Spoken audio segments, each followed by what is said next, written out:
welcome to BW Legal World Saturday Solution segment where we speak with experts on hot legal topics and latest legal developments. And today, we are going to discuss understanding the pharmaceutical IP and patent issues in India, considering India is the largest provider of generic drugs globally and the Indian pharmaceutical sector supplies over 50% of global demand for various vaccines, 40% of generic demand in the US, and 25% of all medicine in the UK. It becomes important to discuss the challenges the sector may be dealing with. And to make this happen, we are joined by Ms. Mamta Jha, Partner and Head of Litigation, Intel Advocate, Mr. Divyam Agarwal, Partner, Jyoti Sagar Associates, Ms. Tusha Malhotra, Partner, Anand and Anand, Ms. Namrata Chatta, Partner, KNS Partners, and Ms. Aparna Karir, Partner, Uphan and Associates. And I, Ashima Ori, Managing Editor of BW Legal World, have the honor of moderating this August session. Experts, once again, a very warm welcome to all of you and to our audiences joining us across various platforms. So let's dive right into the conversation with opening comments from our panelists. I'd like to know your thoughts on the IPR laws for the pharma sector. How would you rate the legal environment for growth of the industry? We'll start with Ms. Jha. Ms. Jha, your opening comments, please. Ashima, I would like to thank you for picking up such a very relevant topic, which is very much required in this pandemic situation, vis-a-vis also a lot of ripples in the legal industry because of the recent judgments, particularly in the field of pharma. I would say that we have long way to go. We have our legislation in place, and that is quite robust. But somebody needs to put that into a dynamic and progressive way. Our Prime Minister talks about creating a healthy IP ecosystem, and we have national IP policy in place. But we have been talking and discussing about it, but the ground reality is still far, far away from that. Why I'm saying so? Because you'll see still today, for patent in pharmaceutical field, which is, I think, the most important inventions for the mankind, this is the necessity. The way the environment is being compromised because of the advancement of, like the lifestyle of people, the diseases are, going far, far, far beyond human reach. And therefore, the due importance which has to be given to the pharma industry and the invention there has to be in a manner where there is a sufficient motivation for the inventor to have the invention going and research and development going, and for the innovators to monetize it in a proper way. Otherwise, why will they invest? At the same time, a complete balance where it comes to a national emergency situation like COVID situation. There are enough mechanisms where the general people and the mass health is not compromised. While we have the legislation in place, our Patents Act foresee all these situations, but in reality, it doesn't happen. So I would say, yes, we need to have a more progressive environment. We need to have invent in India. It's not merely make in India, which is going to be sufficient, because make in India doesn't license you to copy and start manufacturing innovative product without, getting into having the involvement of R&D and creating yourself. So I would say, yes, a lot is required to be done. We are far behind. If you take the global standard, it takes 5 to 6 years to receive a patent, whereas in most of the countries, it is maximum 2 to 3 years. So we are lagging behind on the prosecution part. Even at the enforcement part, while we were settling the ground in a positive direction, the recent judgment of Astra, passed by Honorable Delhi High Court, has created a bit of doubt, and the ground has become very uncertain. So therefore, when I say that we need to have a system which have efficient prosecution, protection of patents, and enforcement of patent which has been granted. And I would say, yes, we need to work towards that. Thank you so much, Mamta. Thank you so much for setting the tune of the conversation with those insights. I move to Aparna. Aparna, welcome to the Saturday Solution segment. And your opening comments on the issue, please. First of all, thank you for inviting me here. And as said by my previous panelists, I feel that India does have to work towards creating a balance in the IP world when it comes to pharmaceutical industry. While we do have robust laws, perhaps we have to look towards making a robust procedure and using them to the largest extent so that the pharma industry actually grows. And this pandemic has actually thrown open the world to the pharma industry and to all these issues that the pharma industry is facing in IP, and we have to work towards getting a balance and to see how best we can serve the world, India being one of the largest pharmaceutical producers in the world. So though we have the robust IP laws, but we have to still work towards them, and not only in India but as a collective world as well. Thank you, Aparna. So, we have robust laws. We need to have robust procedures. Tusha, do you agree? And what are your views on the legal environment currently? I completely echo the sentiments of my previous panelists. Actually, I would though like to point out two very, very relevant things that although we have, as the Indian government, we have a dream for Make in India. Before we achieve that dream, I really would like to highlight that dream cannot be achieved if we are going to copy in India and not innovate in India. So that's one of the major hurdles that, both as a society or legally that we have to cross. We have the laws, like my previous panelist says. We have the laws to protect inventions. We have the laws to protect innovation or support innovation. All we need to possibly do is get down, read those laws in right light, and take the thing moving in the right direction. While one more thing that I'd possibly like to highlight in my opening round is that the pandemic has actually thrown one thing to all of us, which is while it is a real issue that there lies a public interest, and as real an issue that there needs to be an innovation to cater to the public interest. So I'm sure while we go along, there would be questions all of us would be addressing how to strike a balance, because both of them are absolute real issues and have to be addressed simultaneously, not one without the other. Thank you. Absolutely, Tusha. Thank you so much. Striking the right balance is the need of the hour. Divyam, over to you. Your comments, please. Good afternoon, everyone. Lovely to be the only male member on this August panel. Thank you, Ashima and BW, for inviting me. Picking up a cue from what Ashima said, according to Invest India, as of 2021, India is the largest global provider of generic drugs and houses the third largest pharmaceutical industry in the world.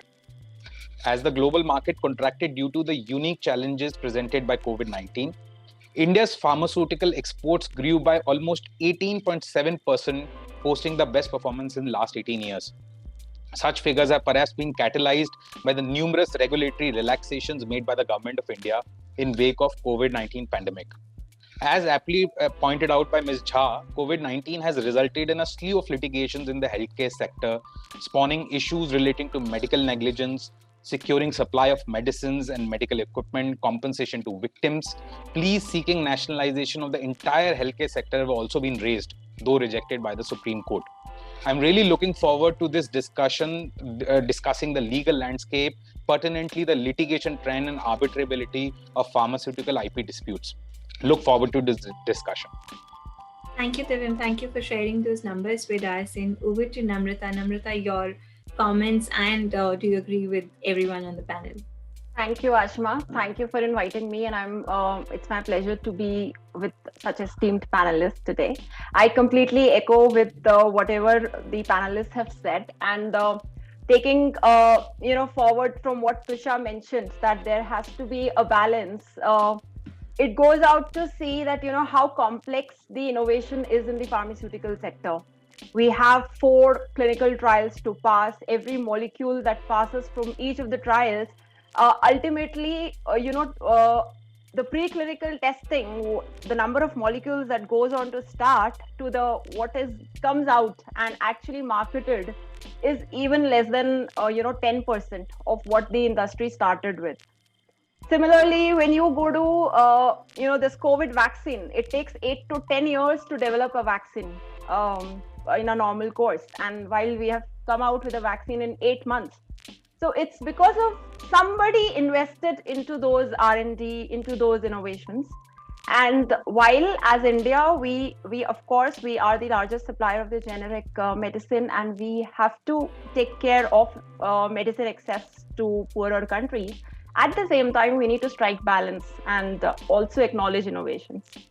So that's all I would say. Thank you, Namrata. I think what we're hearing is striking a balance. So we go back to Tusha. Tusha, could you just give us lay of the land as far as the scheme of the Act goes, and what are the sections that you would like to start with?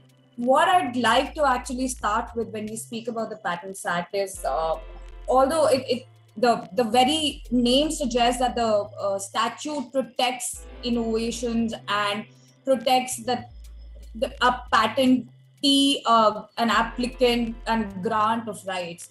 I just wanted to just set it right at the beginning before I go delve deeper in it.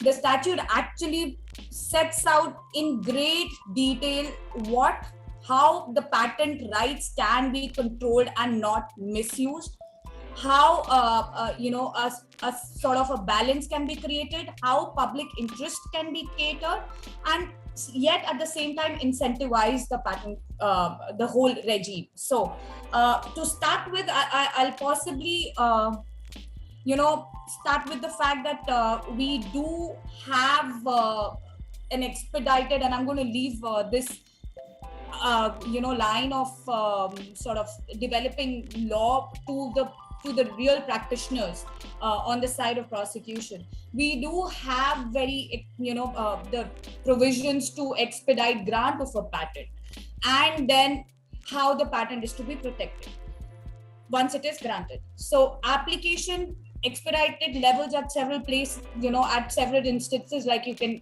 apply for an expedited publication or an examination, which may result in an expedited grant. But although we are yet to see the real effect of it in real life, but as far as the protection of rights are concerned, which are once the patent is granted, we have strong rights, including going to court at any juncture after the grant of the patent to even get orders restraining copying of the patent or infringement of the patent. And our courts have repeatedly used such provisions. For example, Section 48, which defines the rights of the patentee, are very, very well read into and protected by the court. However, we do have certain instances where the court has refrained from protecting the rights. That being said, on enforcement, I would like to lay emphasis on a couple of relevant provisions under the Patent Act, which do pose as a challenge maybe to an applicant in the pharmaceutical sector, as well as a safeguard, so to say, in the pharmaceutical sector. Which, first of all, emphasis has to be laid on Section 3D. Which section? We've had a leading case in the Supreme Court, the Novartis case, where that section was interpreted and actually laid down as an additional layer of, a threshold that has to be crossed for grant of a pharmaceutical patent. So just to take a step back, for grant of a patent under the Indian Patent Act, there are 3 requirements to be fulfilled, which is novelty, inventiveness, and utility. Section 3D, it says, although for chemicals, but it has great applicability in the pharmaceutical sector, is the 4th layer or the 4th test which has to be met with before a patent can be, an application can proceed to grant in the pharmaceutical sector. So what that section essentially says is that, incremental inventions can be allowed. However, incremental inventions have to be seen in light of specific contours, so to say, that, if it's an incremental invention, a requirement of maybe efficacy and enhanced efficacy from a previously disclosed pharmaceutical ingredient or substance has to be shown for an incremental inventive application to proceed for grant. So all those things being there, this is a relevant section, and we can actually take further questions as they are pointed, because it's a masterclass in itself on Section 3D and unfolding Novartis, which really did happen very recently. So starting from there, I would mention that from Novartis, we've made a good headway in the direction of protecting patentees. We have had Novartis, when it came sounding like it's like an onerous obligation on the applicants or the inventors to overcome before their patents can be granted. Well, while we have gone through several years, 2014 till now, about 7 years, Novartis has been interpreted in a way that it can support incremental invention, which was the basic underlying idea thereof, was of that. Very recently, we've seen a judgment by the Delhi High Court by Justice Hari Shankar in FMC Corporation, which has decoded Novartis, and which says clearly that Novartis does not come in the way. In fact, it aids. It does not have to be interpreted so restrictively as interpretations are being afforded, but it's more like a word of caution rather than an absolute closure for incremental inventions. These are the things which have supported the industry, which have supported the very basic underlying idea of a support towards incremental inventions, which is recognized under our law. But like my panelist said in the opening session, that there is unfortunately a very recent judgment which sets us back. I'm sure she's going to delve much deeper into it. It sets us back in time, but well, I would say that it's sort of we are in a stage where we're going to go 2 steps forward and 1 step back, but we are going to get into the right direction eventually. Thank you, Tusha. Thank you so much for setting giving us a lay of the land on the scheme of the Act. I'll now move to Aparna, and Aparna, taking from what Tusha has said, and we'd like to know further and jump right to the issues surrounding the pharma products in light of the provisions that we have in the Act. Now, where are the issues coming? So your views on, would love to know at a global level, what are we dealing with? India is going for waiver of IPR rights for the vaccines and emergency drugs for that matter. So what is the impact on pharma companies and your thoughts? So I'm going to digress a little bit from my colleague there, and I just wanted to talk more about on the global level what's happening with the pharma industry. So as we are all aware, we are under one of the greatest health emergencies that perhaps all of us will face in our lifetimes.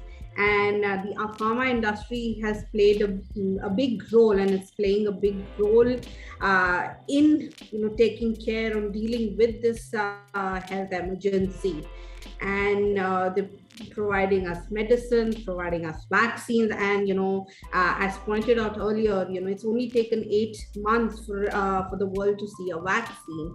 Now, when a company is investing so much in R&D, they of course want to get back something for the investment that they've made, and patents and IP is one way of protecting the R&D costs that they've put into all getting us these vaccines, getting us new products.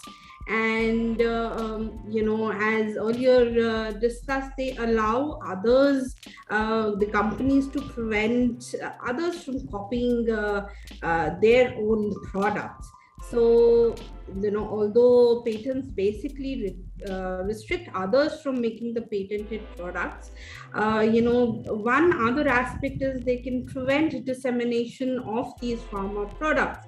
And of course, we've seen that recently. And according to Duke's Global Health Innovation Center, that's actually monitoring the COVID vaccine purchases, and I'm sure all of us are aware that all these rich nations have actually bought up mostly 53% of the vaccines, whether they're only 14% of the population. And in fact, as you're aware, US, UK, and Israel have already started offering a third, booster dose, whereas in India, once we were all eligible for getting a vaccine, we all rushed to try to get in our slots. So, as you're all aware, getting a vaccine in India, where we are one of the largest producers of vaccine, was such a difficulty. This is in a country like India, whereas even lower developing countries such as in Africa, very poor countries, they perhaps will be the last to see a vaccine in their own country.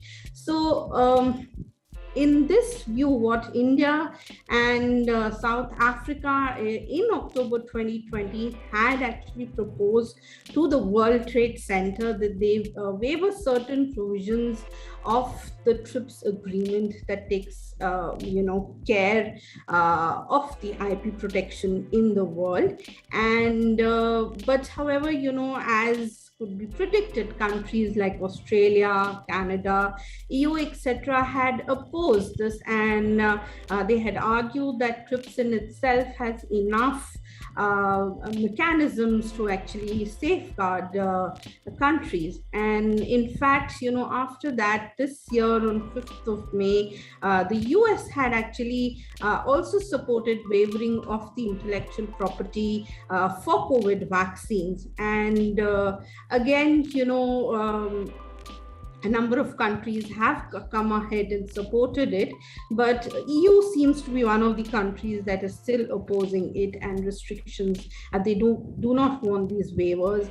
And so I wanted to, just point out that these are some, debates that are going on at an international level. But how does it actually affect the pharma industry?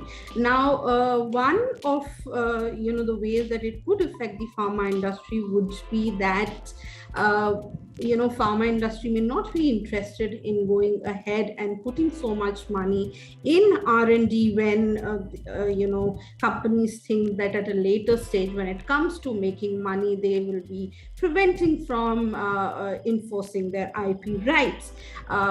So they may back out. In fact, that's something that we need to look out for. And perhaps the better way out in terms of these waiver would be that all the companies come together, kind of form a patent pool, and work towards innovation and work towards providing the entire world with not only the patent rights, but the know-how, how a vaccine is produced. In fact, something that I wanted to point out was although companies have said, and specifically Moderna has said, that they will not enforce their patents against the vaccine, but because know-how is not present, it's not easily available, nobody else has been able to replicate the vaccine. Perhaps it's time for us to think out of the box and not just look towards waiver, and try to come together and not only help the innovator companies in R&D and by maybe applying for licenses and coming together with licensing pools, so that at the end the entire world is at a benefit. So this is all from my end. Thank you, Aparna. I would just, like you to elaborate a little bit on the waiver that we are seeking. What is that India is really wanting in terms of the waiver of the IP rights there? So under the TRIPS agreement, you prevent others from enforcing on your rights. So India is trying to actually seek a waiver so that on these vaccines companies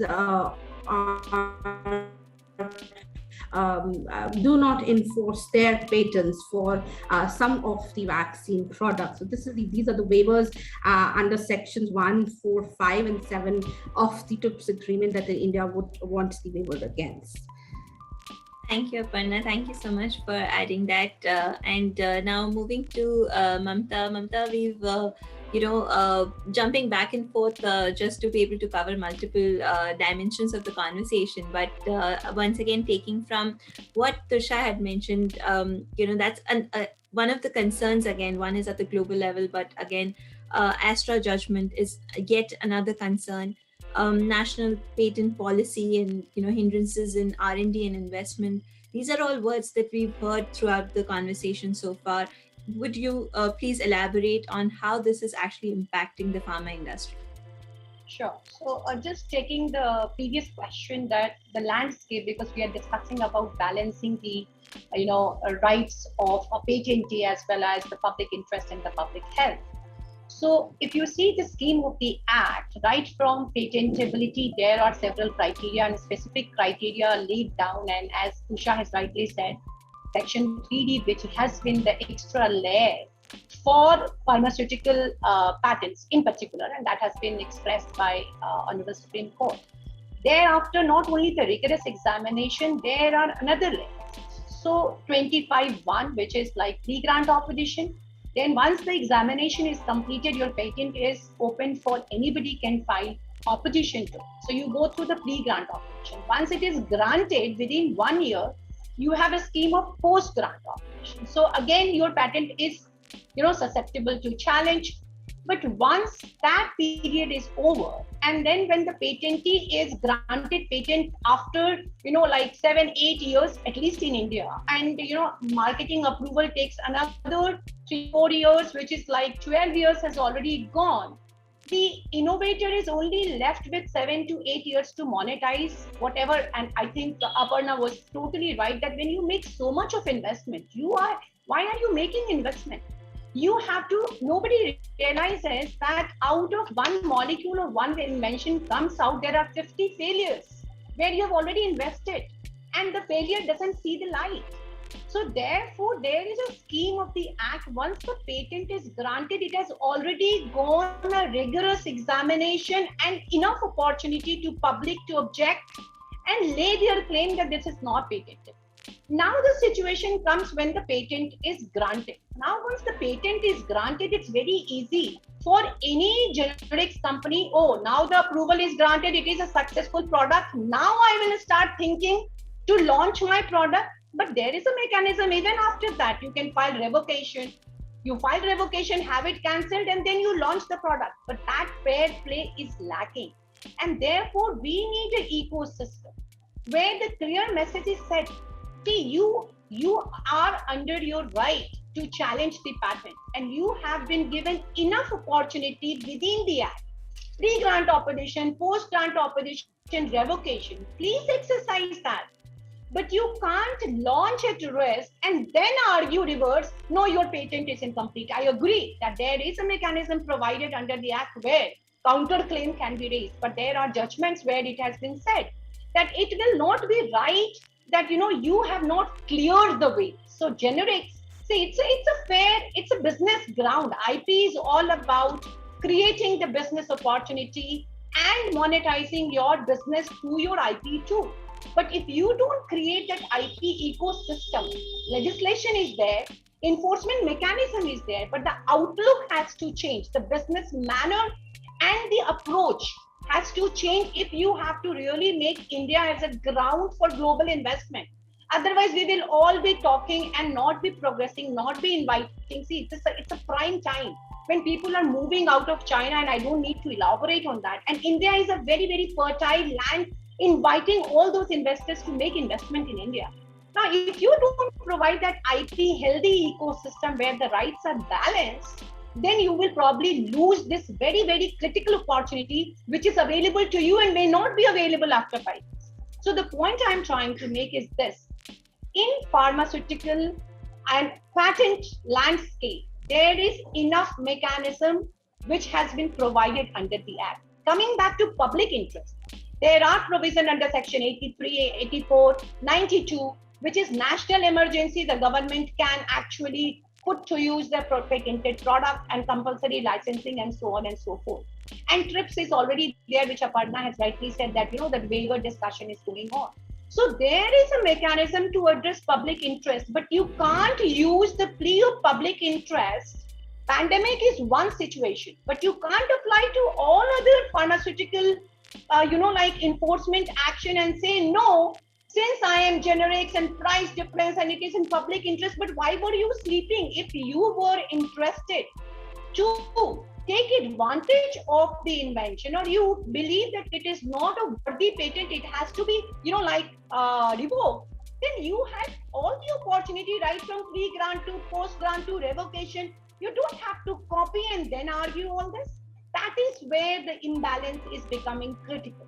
Because, and coming back to Astra judgment, and I agree with Tusha, we go 2 steps back and come one step forward. But the timing is not correct. This is the timing where, India is at the most leveraging position. When everything, the entire global environment is such that you can monetize, you can really attract business here. At that point of time, when we already had judgment, we moved from Novartis Supreme Court judgment till from Roche Cipla to Merck Glenmark, we settled the ground. Astra judgment has maybe temporarily unsettled it to the extent that it says now the inventive step for the inventor, if the inventor is the same, the criteria changes from where we are getting this. In the entire world, this is not the criteria. So, and from where it is coming, it's not even under the legislation. So the point I'm trying, and also kind of the Marcus claim, which is patented worldwide, even the patent manual of Indian Patent Office recognizes Marcus claim. The genus and species is inherent because of Section 3D. Otherwise, what Section 3D says? Section 3D says, if there is already a known substance and a derivative thereof is discovered, you need to establish enhanced therapeutic efficacy. What does that mean? There is already a known substance, this is genus. There is a derivative, which is a species. So the recognition has been given under the Patent Act under Section 3D, but Astra judgment point blankly says, we don't recognize this, then this is a serious problem. So therefore what I'm trying to say, I agree with Tusha, things will move on because we can't be, if this judgment becomes final, I'm sure the entire IP policy, national IP policy and the government mission that invent in India, innovate in India is a farce. So it will be set right. But having said that, this timing is getting lost because of this judgment is my concern. Thank you, Mamta. Thank you so much for elaborating on the various pain points the industry is dealing with. And coming back to Tusha now, Tusha, Mamta has echoed your sentiment and also added so many more points. What is, what are the other pain points in the industry? Some time back, I think when we were discussing, you also mentioned blacklisting of some of the, past sanctions by the US and blacklisting by the US as far as India goes. What was that about? Could you please tell us more? So let me just, before I address directly about the pain point which you have identified clearly, I just wanted to add a couple of more points from my previous panelist, Mamta, that, it's a fact. It's an economic ecosystem that has to be built. Unfortunately, while we have appreciated that there is enough safeguard under our act, we balance rights, we give incentive to the invention if read right and interpreted right, the act provides for it. There are a couple of things which actually have now become pain points in the Indian system. Is first is how the time lost in getting approvals is not compensated. In various countries of the world, what is called as a patent term extension, which is especially focused on the time lost in getting approvals, marketing and drug approvals and clinical trials performed for them, is compensated by the government, so that the costs that have gone in or the investments that have gone in, there is an opportunity to recoup that by the companies and further invested in further research and development. So that certainly is one pain point. The other pain point, it's sadly enough, it doesn't even arise out of our Patents Act. It's basically our other procedural, like Code of Civil Procedure and Evidence Act, that whatever a pharmaceutical company, the statements that they may have made under in different jurisdictions under the jurisprudence of that jurisdictions, they've been read out of context and they've been considered as admissions. Well, nothing is being provided under the Act for such admissions, at least the Patents Act. Nothing is provided, and our courts are repeatedly sort of interpreting those statements which are technical in nature, which are made specifically pursuant to specific regulations and procedures of a certain country and the laws in that country. They are being considered as admissions. I mean, a question of technicality. When we talk about patent, it's unfortunately a deep question of science and technology. Such questions are briefly being answered on the basis of admissions, which certainly is one big pain point, which is definitely not only coming in the way of grant of patents, it's also coming in the way of, honoring our, commitment to incremental inventions, which is under the scheme of the Act, as well as, attracting, coming in the way of attracting what the world would or could have, at least in the present circumstances, as Mamta has previously pointed out, to come to India and invest in India. We are missing that out. Going from here, now coming back to the pain point that you asked me, we had almost reached a stage of being blacklisted by the US, or trade sanctions being applied onto us by the US, which would have definitely impacted economically our entire, economic ecosystem. Fortunately, it didn't reach that stage. Right after Novartis, there is a special 301 report that the Office of US Trade Representative, which is called as the USTR, publishes almost every year. Right from 2014, India has been on the priority watch list of US.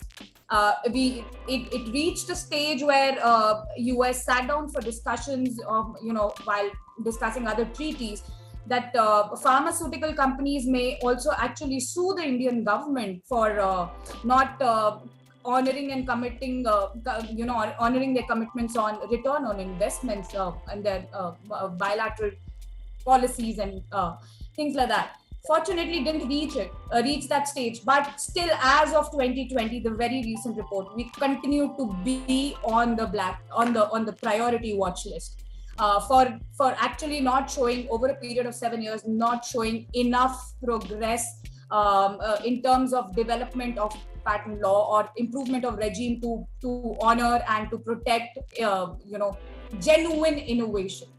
I mean, genuine innovation, genuine inventions are not being recognized just because the way few judgments have interpreted the Act.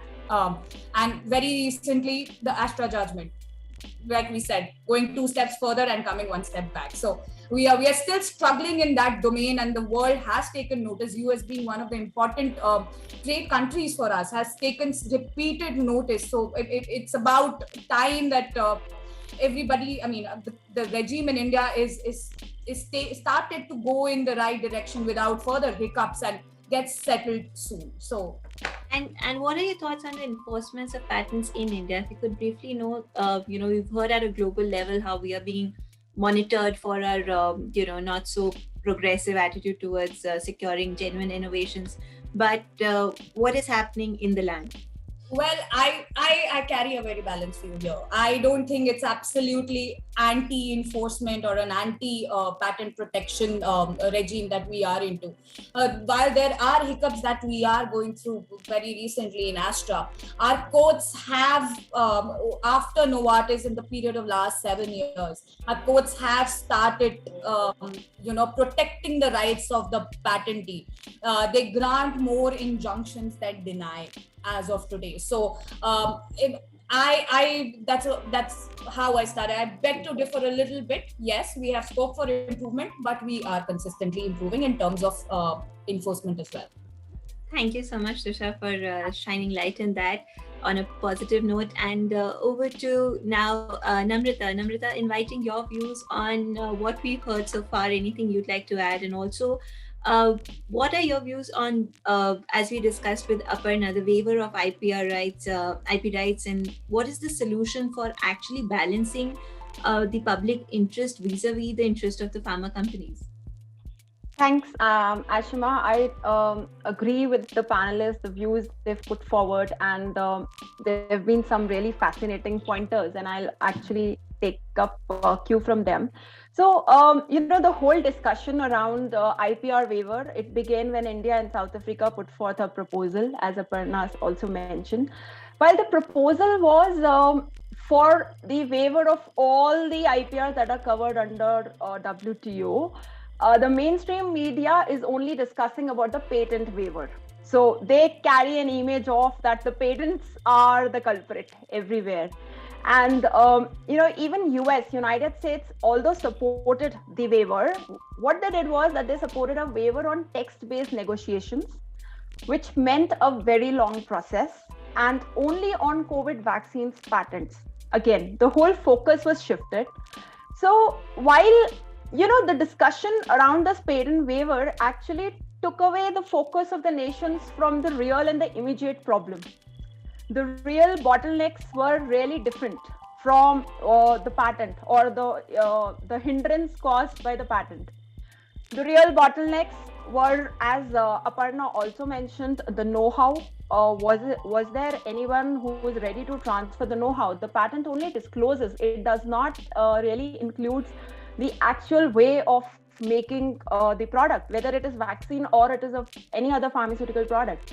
So, for example, for a Pfizer vaccine, they themselves mentioned that it takes about 280 components to make the Pfizer vaccine, and it involves around 50,000 separate process steps. So, who is ready to transfer that know-how to each of those companies who are willing to produce it? Again, are there enough trained technical personnel who can actually make the vaccine, given that even the know-how is transferred, even if that is done? Is there sufficient raw material, which is there available? So the Serum Institute during April or May somewhere mentioned that they were short of the raw material, which was being supplied by US, because US put some export trade restrictions on them, because of which they were not able to get this raw material, and subsequently the vaccine manufacturing was stopped. So is there enough raw material for production of these vaccines? Any error in vaccine production, by a third party, who is responsible for that? It can bring a huge impact on the reputation of the pharmaceutical industry or the innovator who's actually done so much of R&D. We have newer strains coming up. A lot of panelists have discussed, how do we encourage innovation? Who is going to invest in it if the patent rights are not protected? And it's not just about vaccines. I'll say that again, it's about any pharma drug or for any pharmaceutical product that comes into market. Mamta spoke about, pricing issue and the public policy coming in. So I'll just give a quick example. It was very fascinating to see for me also. The vaccine that this Pfizer is selling in the African Union, they're selling it at USD 6.75 for one dose. In US, they're selling it for USD 19. Now, India, for its own homegrown Covaxin that we have, they are selling it at a cost of around US INR 1400, which comes out to be around USD 18 or 19. So India is selling it at USD 19, and Covishield, which is being developed with AstraZeneca, is being sold about USD 10 per dose. So the Indian government itself believes that the pricing of USD 19 and 10 per dose is, it's respectively reasonable. So it's pretty reasonable. Then how does the medicine access to the poorer nation comes into picture? So it's a very political stand. It's a very I am nobody to say whether this IPR waiver should happen or not. But yes, I feel that India should focus more on maintaining a balance between its position that on access to medicine, as well as the spirit of the national IPR policy that promotes innovation, that promotes protection of IPR. As Tusha also mentioned, we are always on the watch list of USTR.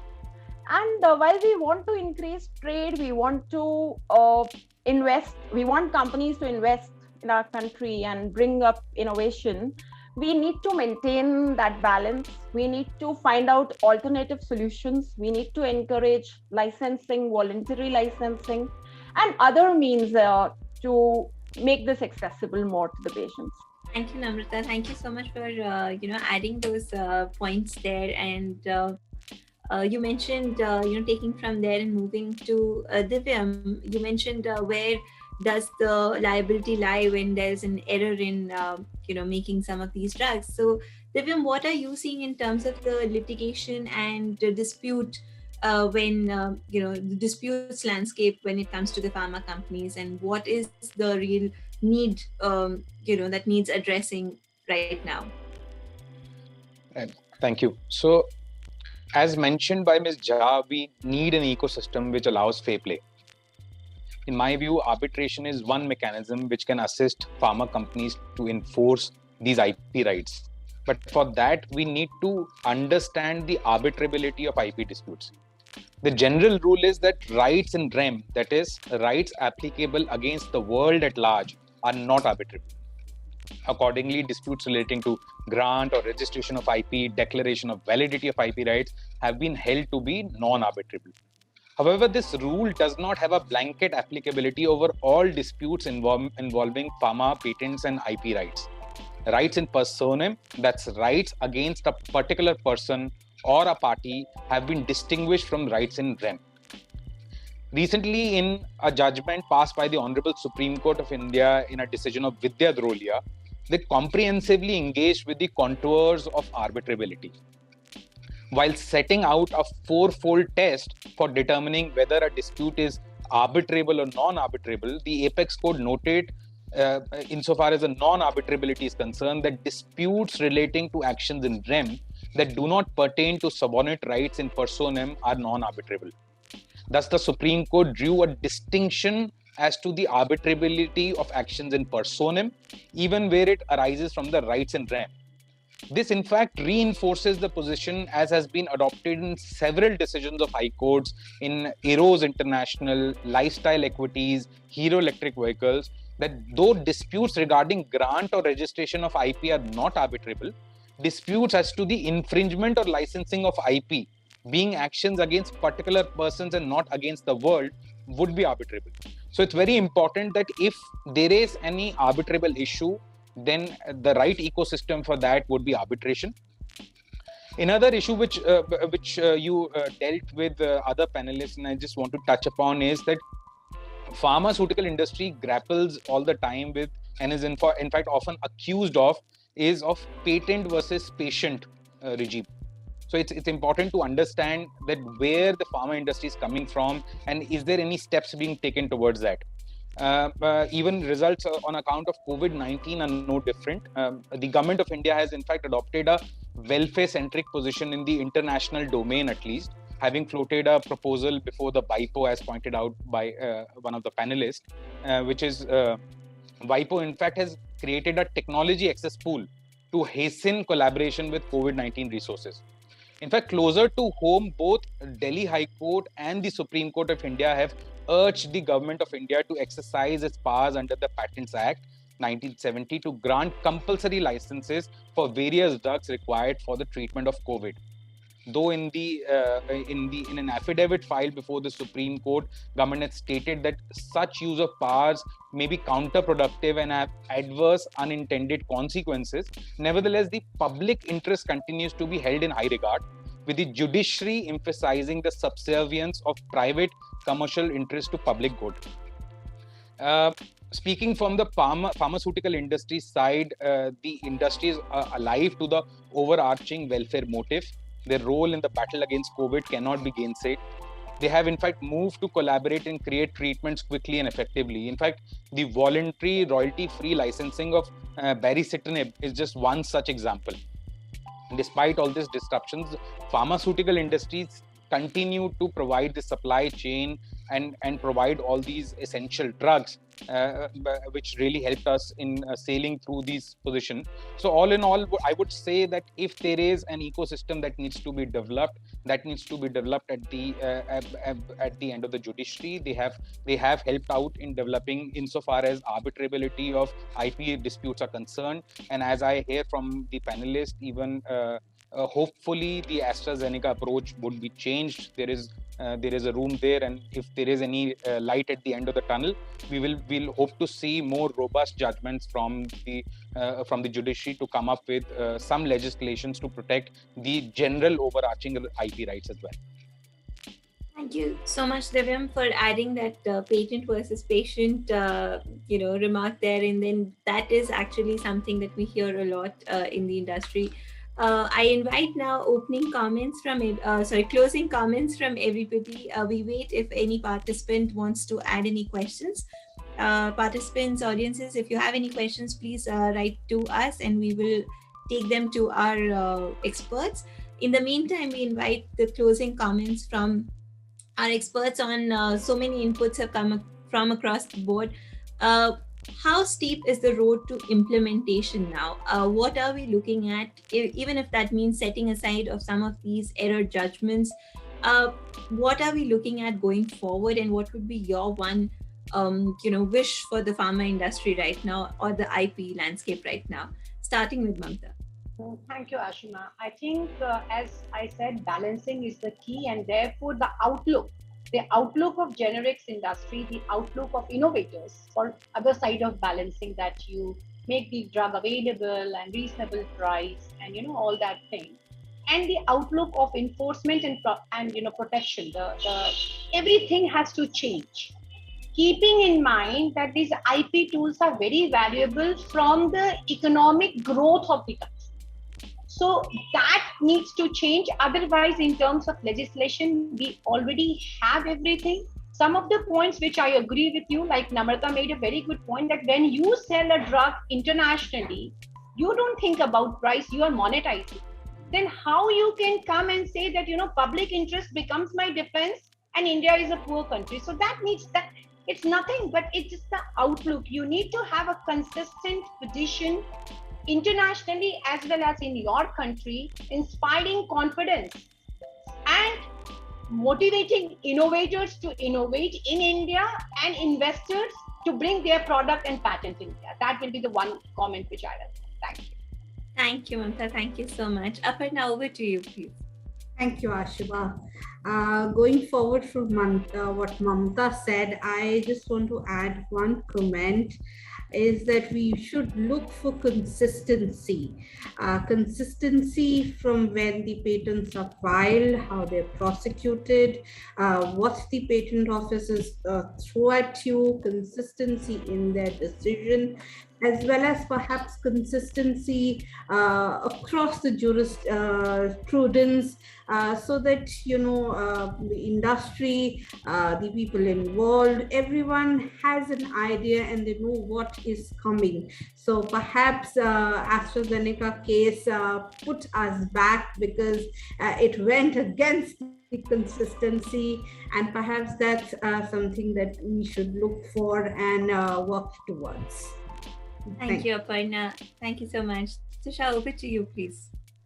I would not repeat what my earlier panelists have said because I thoroughly agree with it. I just would possibly add to,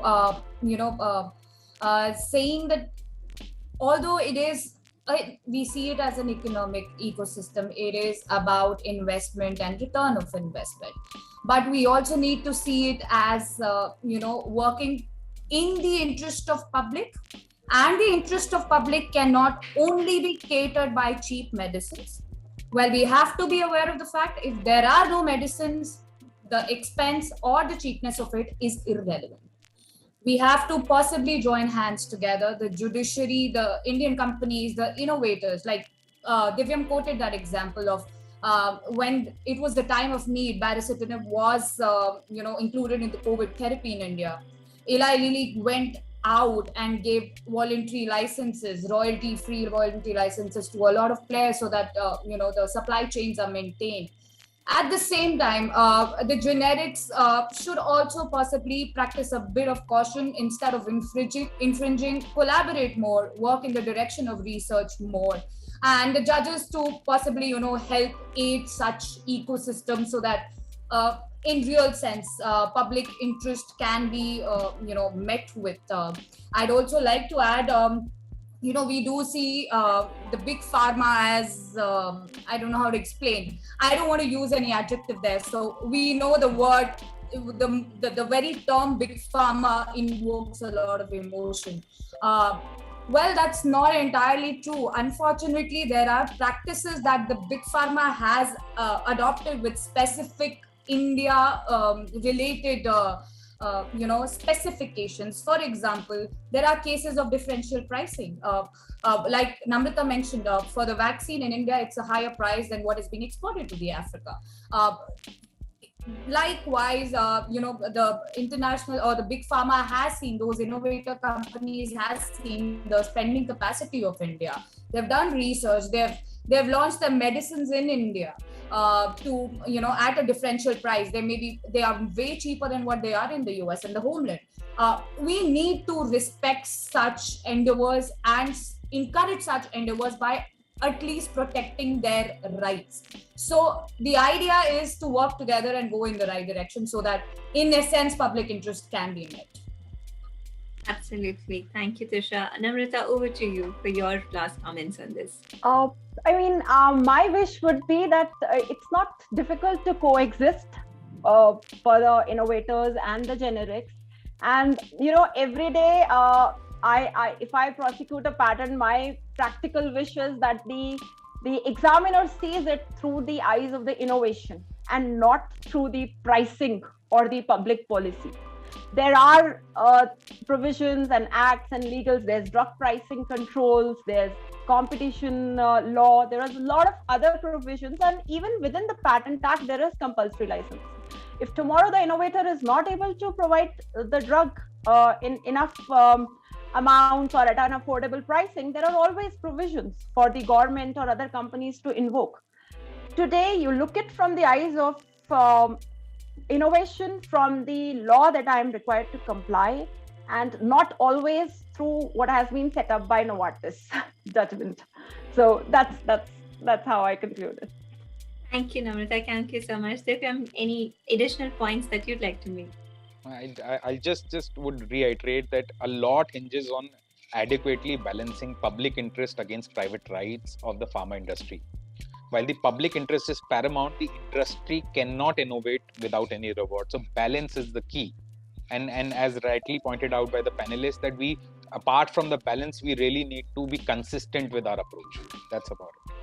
Absolutely, Divyam. So thank you so much, panelists, for sharing all those thought-provoking instances with us and your valuable inputs. What we hear is that our innovators are getting ignored in the interest of public demand. So we hope the balance can be struck as soon as possible.